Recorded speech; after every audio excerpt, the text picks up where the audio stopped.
Hello everyone, welcome back to another AR video. In this one, I want to talk to you about the Apple Vision Pro.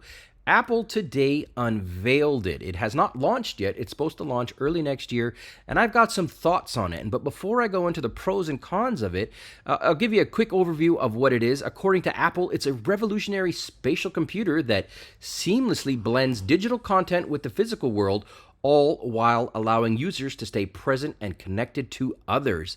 In non-marketing speak, it's fancy snowboard goggles.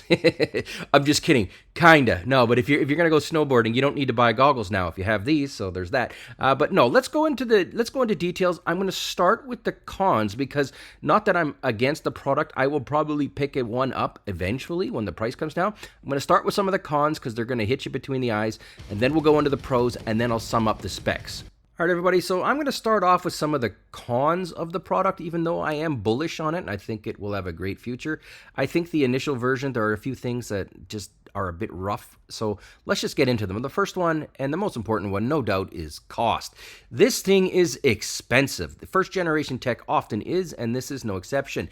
This one is $3,499 USD. Wow, what the heck? That is out of the range for most people. I mean, other than maybe, developers and people that are, use this or could use this daily. This is just crazy. I mean, in terms of like work capacity. For the average, young student or, kid that wants to play video games, it's just way too much money. So there's that.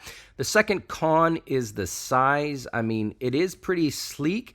And they do look like snowboarding goggles, so there's that. But at the end of the day, I mean, they're not glasses so much as, they're not like, sunglasses, what, you might have expecting. These are a full AR type headset, and they look a little too bulky for me. Again, this is first gen product, so they'll probably get reduced in size in future generations. The other one, and this is a big one, is the battery.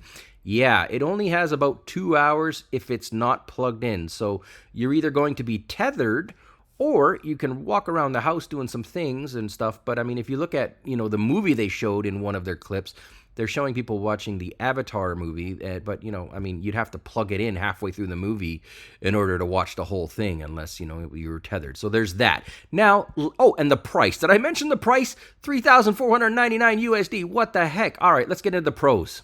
All right, so the pros are, and I mentioned it earlier, but this is Gen 1 tech. This is first generation stuff. This is the starting point. It will only get better with time. So keep that in the back of your head. If you think about things like the iPod and the iPad, they started out pretty big and bulky, and they got thinner and faster, and they increased storage, although we don't know if there's any storage on this one. It hasn't been stated yet. I don't think so. But that's going to get better over time. So there is that. Also, there could be some killer apps on this. I didn't really see anything that like blew me away, but one of them was the second monitor option. That looked pretty convincing to me. If I could have a second, massive monitor that's just I'm attached to with my headset, that would be very helpful, especially for, professionals that do things like video editing or design or graphic design and, audio and stuff like that. It has a very good use case, and you also don't have to buy a second monitor. So there's that. Also, did I mention it earlier? If you go snowboarding, you don't have to buy goggles. You've got them, and they've got a defogger in there. What the heck is that all about? So there's that, and also, when you get close to people, they come into view, so that you're not going to bumping into people and crashing into things. At least according to the tech demo. So there's that going for it. That said, let's just wrap it up. I'm going to show you some of the specs, and we'll call it a day. All right, and here's a quick high-level overview of the specs, but more of what the device can do, especially, in its early days here. So here we go. The first one is it can blend between VR and pass-through by scrolling a crown wheel. So you scroll that cool little wheel at the top there, and you can switch modes.